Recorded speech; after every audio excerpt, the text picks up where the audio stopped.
Oi, em meados de 2020 para 2021, eu lembro que o YouTube tinha me recomendado um vídeo tanto quanto simples, onde o cara analisava um certo filme bem antigo, que na época eu nunca tinha ouvido falar, onde nós acompanhávamos uma garota, um rapaz, um ovo e muitas, mas muitas analogias e metáforas religiosas. E mesmo eu tendo me interessado muito na época, por algum motivo eu nunca peguei esse filme para assistir. Não me pergunte por que é que eu tenho esse problema de não assistir ou pegar para consumir algo que eu tenho muito interesse. Mas enfim, 4 anos se passaram, eu lembrei que esse filme existia e finalmente tive a vontade de ir lá e assistir essa bomba. Spoiler, eu adorei ter visto esse filme. Não pela história ou pelas metáforas religiosas. Quer dizer, também, mas o que me fez me apaixonar mesmo por ele foi o mundo em si. As construções, a ambientação, a arte, a sua atmosfera digna de um Souls-like. E é sobre isso que será o vídeo de hoje. Então já vai logo pegar sua janta, pegar aqui no ovo do pai, porque eu sou o Gomi e hoje você vai me acompanhar nesse mundo vazio, porém lindo, de Angel's Egg. Criado em 1985 por Mamoru Oshii, o mesmo cara que 3 anos depois criou Ghost in the Shell, Angel's Egg é um filme um tanto quanto estranho, por assim dizer. E eu acho que isso se deve mais pelo contexto no qual esse filme foi produzido. Na época o diretor estava tendo fortes crises existenciais e cada vez mais estava questionando a sua própria fé e sua própria religião, que na época era o catolicismo. E na tentativa de poder expressar esses questionamentos, ele deu início a essa animação surrealista, onde acompanhamos uma garota que precisa proteger esse ovo a todo custo, e um rapaz que tem uma forte curiosidade de saber o que tem dentro desse ovo. Angel's Egg é também considerado por algumas pessoas como um filme experimental, no sentido de ter algumas técnicas e abordagens que o diferencia dos filmes comerciais na época. A animação mal parece que é feita à mão, é extremamente fluida em alguns pontos, acho que até para os padrões da época inclusive. Tem vários momentos de pausa e puro silêncio, uns bem curtos, outros mais longos. O filme também tem muito pouco diálogo, tanto que os personagens sequer têm nome. E mesmo tendo uma premissa de fundo, esse filme também apresenta uma narrativa não linear, com final aberto a interpretações, etc. Essas decisões artísticas foram feitas porque a ideia que o diretor teve era de contar uma história de maneira mais visual, o que pode incomodar algumas pessoas, já que é bem mais comum em obras japonesas a presença de diálogos mais expositivos. Mas enfim, eu acho que eu já falei o que eu tinha para falar, agora vamos para o que realmente nos interessa nesse vídeo, que é a ambientação. Eu ia pular cenas de prelúdio, mas eu queria fazer uma menção honrosa a esse lugar em específico, que dá uma vibe mais de sonho, uma mistura das pinturas de Salvador Dalí e MC Escher. O filme já começa com a garota acordando com os primeiros raios de sol na cara. O filme mostra depois que ela estava dormindo debaixo dessa estrutura que, ao meu ver, parece muito um modelo geocêntrico. A menina se apoia na janela e contempla essa visão privilegiada da cidade de manhã, se é que eu posso chamar isso de manhã. Aproveita que esse é o único resquício de dia nesse mundo. Depois disso é só escuridão pura. Daí é mostrado essas ceninhas mostrando a rotina da garota durante os créditos da abertura, onde é mostrado todo esse cuidado e afeto que ela tem com esse ovo, simbolizado com a forma em que ela carrega ele por baixo do vestido, fazendo parecer uma gravidez até. Eu particularmente gosto muito dessa cena, justamente por te contar praticamente tudo que você precisa saber sobre a garota, sem nenhuma linha de diálogo ou descrição do narrador. Mas enfim, ela se arruma e parte para lugares que para nós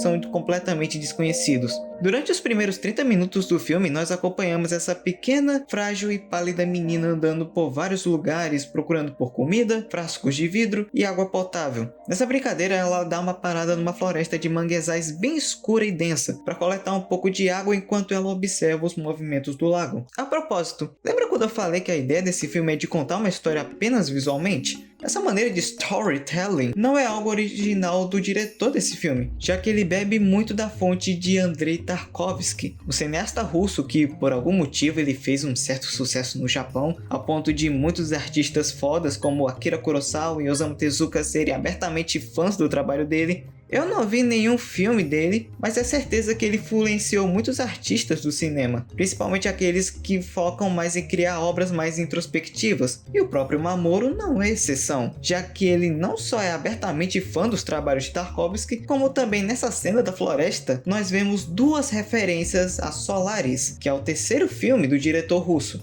e também considerado pelo próprio como o pior filme dele. Mas enfim, ela alucina por um momento, ou fica meio imersa nos próprios pensamentos, mas algo a desperta, e daí ela parte em direção à cidade. Essa é facilmente a minha parte favorita de todo o filme. Só o fato dela estar andando e passando por vários pontos dessa cidade completamente vazia, e ainda por cima de diferentes ângulos, particularmente me dá um certo conforto. E junto dela estar abandonada, também me dá uma certa curiosidade de saber o que fez essa cidade se tornar o que ela é agora. É o mesmo sentimento que tenho quando vejo vídeos de exploração urbana ou aquelas imagens de Liminal Spaces. Sim, eu faço parte do grupinho dos que sentem conforto em backrooms. Depois de alguns minutos perambulando pela cidade, a garota acaba escutando um som bem alto. E quando ela para olhar, é mostrada uma fila de vários tanques de guerra. E é nesse momento em que os nossos dois protagonistas finalmente se encontram pela primeira vez. Daí em diante o rapaz começa a dar com a garota, quase como se ele tivesse entrado numa espécie de party de RPG. Nos é apresentado também os pescadores, que são praticamente estátuas vivas, que de tempos em tempos eles saem de seus lugares e levam seus arpões para caçar as sombras de peixes que não existem, mas mesmo assim essas estátuas ainda perseguem cegamente esses peixes ao ponto de destruir parte das construções no caminho. Os dois protagonistas então decidem se afastar da cidade, e para eles se abrigarem até a chuva passar, a garota leva o rapaz para um lugar que lembra muito uma arca, lugar que supostamente seria a casa dela, provavelmente aquele canto em que ela estava no começo do filme. O local inteiro parece estar meio alagado, possivelmente por causa da chuva, e conforme eles vão adentrando a instalação, o rapaz acaba notando uma parede com um desenho de uma enorme árvore. E é aí que a nossa brincadeira começa. Ele fala sobre uma certa árvore que ele tinha visto antes, porém ele não se lembra. Depois ele conta uma história de quando tudo era praticamente escuro, e no meio dessa escuridão, uma enorme árvore cresce, sugando toda a vida da terra, e seus galhos cresciam e tentavam se esticar o mais alto possível, como se quisesse agarrar alguma coisa. Nesse caso, era um enorme pássaro dormindo dentro de um ovo. Não se sabe exatamente o que aconteceu com esse pássaro ou aonde ele está.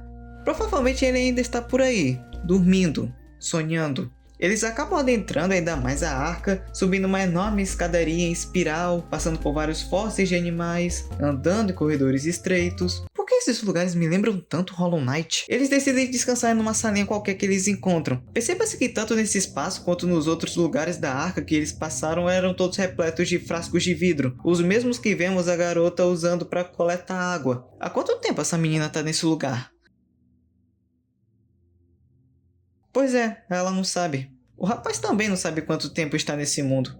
O que implica que esses dois estão vivos há bem mais tempo do que deveriam, a ponto de até a gente poder considerar eles como não humanos. Daí o rapaz começa a parafrasear alguns versículos bíblicos, mais especificamente os versículos do livro de Gênesis.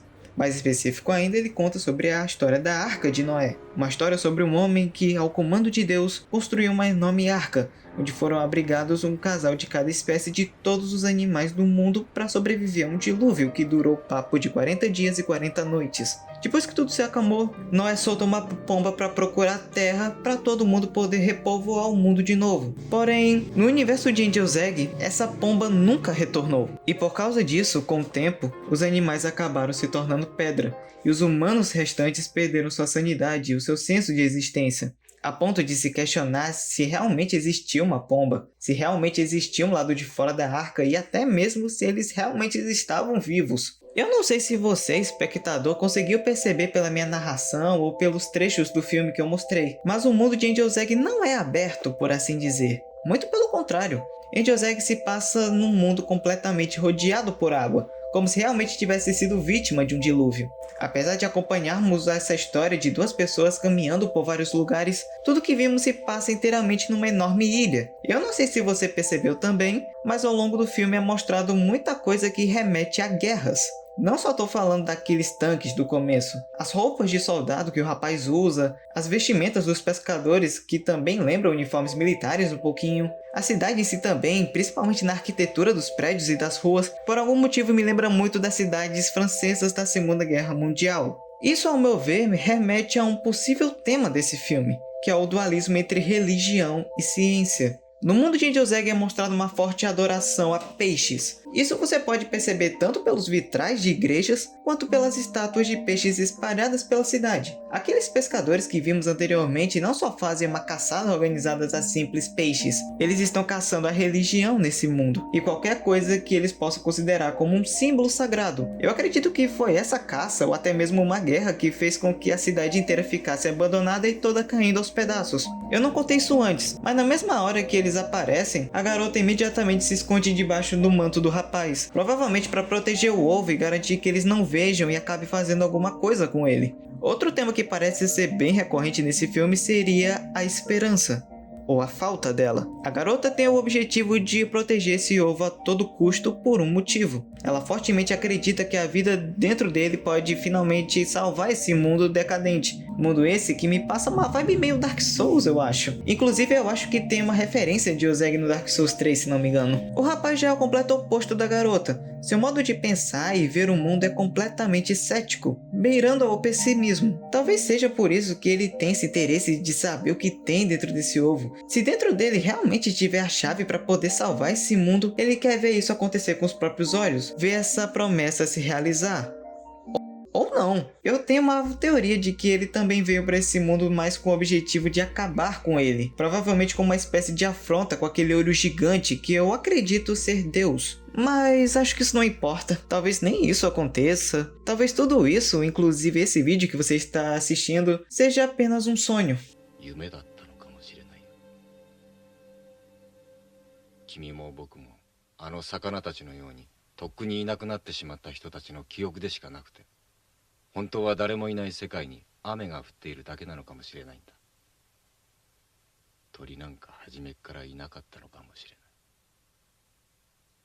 Eu não sei se eu me comuniquei direito, mas a ideia desse vídeo não é resumir o filme ou só focar nas analogias bíblicas. Ao invés disso, eu quis focar numa parte que eu não vejo quase ninguém falar, que é sobre o mundo de Angel Egg. Eu tive a ideia de gravar esse vídeo mais especificamente por causa dessas artes feitas pelo diretor de arte do filme, o Yoshitaka Amano. Inclusive, eu virei muito fã dos trabalhos desse cara muito por causa desse filme, e foram essas ilustrações que me fez ter essa vontade de falar sobre esse mundo que pra mim é muito interessante. Apesar de eu ter falado boa parte do plot do anime, eu deixei muita coisa de lado, inclusive o final dele, porque eu quero que você ainda vá lá e vê o filme por conta própria e faça suas próprias interpretações. Tem um filme completo no YouTube, só com as legendas em inglês. Se você quiser ver ele com as legendas em português, você vai ter que assistir por meios alternativos. Mas por hoje é só isso. Se tiver alguma coisa que eu falei de errado ou queira acrescentar alguma coisa, fale nos comentários. Eu vou fazer questão de ler todos. Enfim, muito obrigado por me ouvir até aqui. Eu sou o Gomi e até mais!